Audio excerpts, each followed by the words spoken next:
to your investing because the market is moving and it's not waiting. It's not waiting on anybody, right? So the Nasdaq today closed at 26,247.08. The Dow closed at 49,609.16. And it's been some major players out there that's just making moves.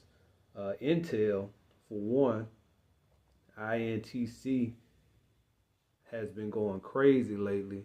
It was up almost 14% today, up $15, 15 points. Uh, Over the last week, up 25%, and year to date, up 238%. That's Intel. People thought Intel was dead not too long ago, and but this AI, these chips, they're exploding, man, exploding.